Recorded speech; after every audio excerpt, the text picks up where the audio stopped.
I was recently interviewed for Voyage LA magazine, and I thought this would be an interesting topic to bring to a video series. I hope you like it, and I can't wait to share a little bit more about myself with you. My name is Yawar. I'm a Gemini. I like long walks. Actually, that's not true. I don't like to walk very much at all, which is why I live in Los Angeles. In all seriousness, my story is an interesting one. So I grew up in a family full of actors, and I was an actor myself, and that's why I moved to Los Angeles. And right around 2008, my journey kind of took a bit of a pivot, and the acting roles at the time for me sort of dried up, and I thought I need to know what my next creative chapter is going to be. And I'd always had a connection to real estate, love homes, love finding homes, love going to open houses. So I thought this would be an interesting point for me. So in 2008, I started my career, which was a crazy time to start because the market was shifting and very ever changing, and you had to kind of learn sort of trial by fire. And that's really sort of how I started on my real estate journey.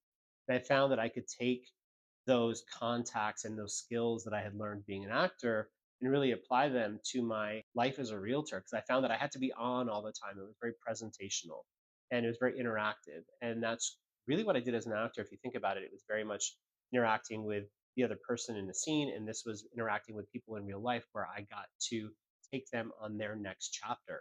And before I knew it, it grew into a career. And now I find that it's possibly one of the most rewarding things in my life. Has it been a smooth road? The answer is absolutely not, not even close.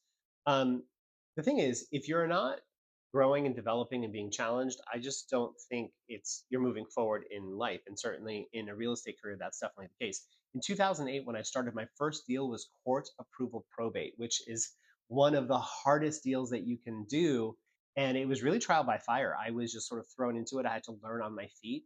And it was really difficult. And at that time, the country was going into a recession or starting to.